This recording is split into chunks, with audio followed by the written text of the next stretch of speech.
What's going on, guys?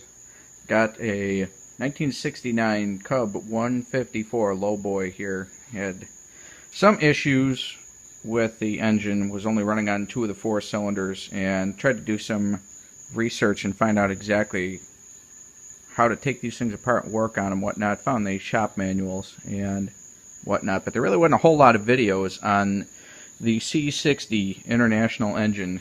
It's a 59.5 cubic inch. They call it the C60. They use this in the Cub lowboys, 154s, 184s. Real common engine.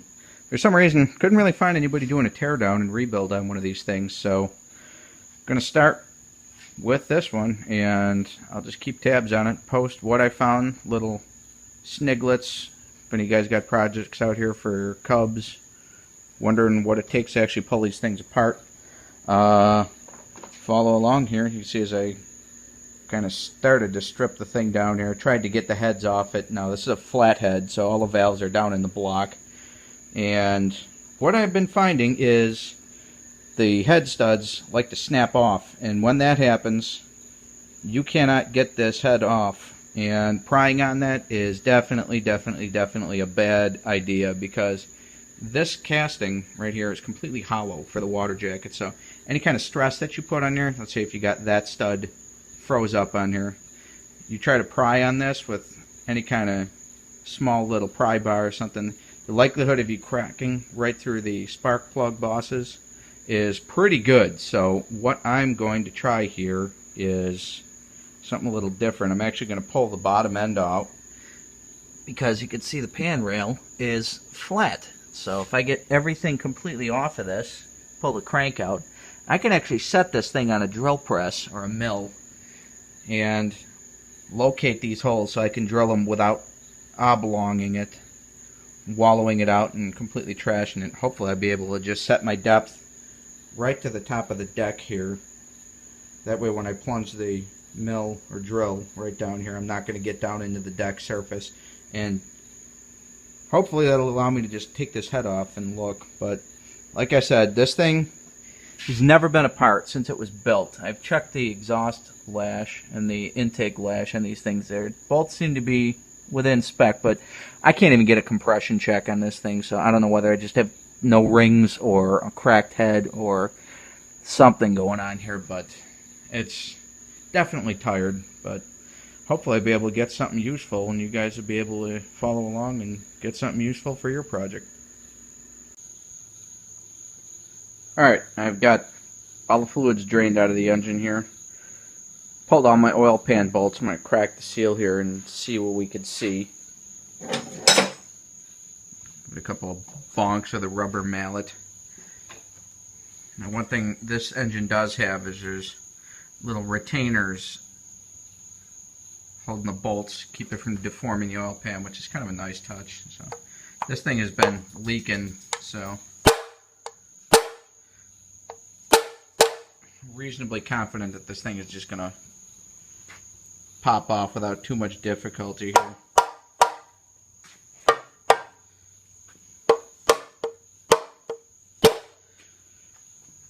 Hopefully I can do this without knocking the crap out of it and denting all the tin up on there. I don't know, maybe this thing's going to take a little bit more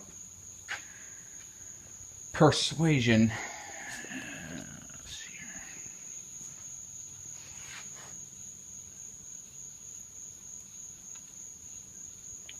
here. Yeah, wow. 30 years of crap apparently has cemented this thing on there pretty damn good. Question is how hard do you want to pry on this thing?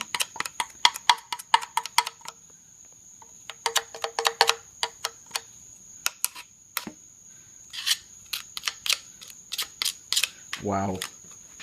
There's more garbage on here than I thought there was. It's a good thing I didn't pop the seal on this just yet. Keep all the goobers out of the bottom of the engine.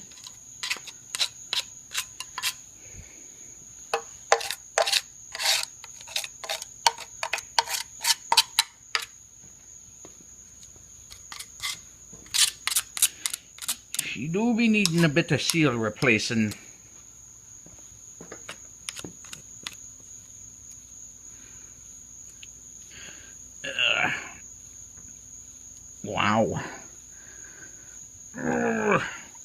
Well, at least you guys know it's legit. This thing hasn't been prepped beforehand. See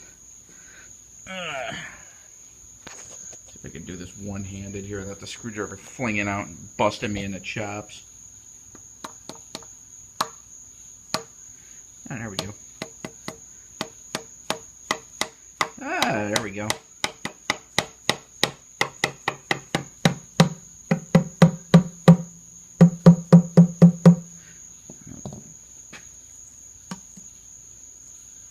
Let's see what treasures await.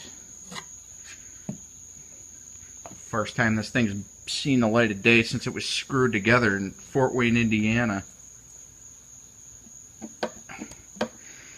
Actually, I think the cubbies were made in Louisville, if I remember seeing that correctly, but here we go. Hey, it's a crankshaft. And some sludge. I don't see anything broken.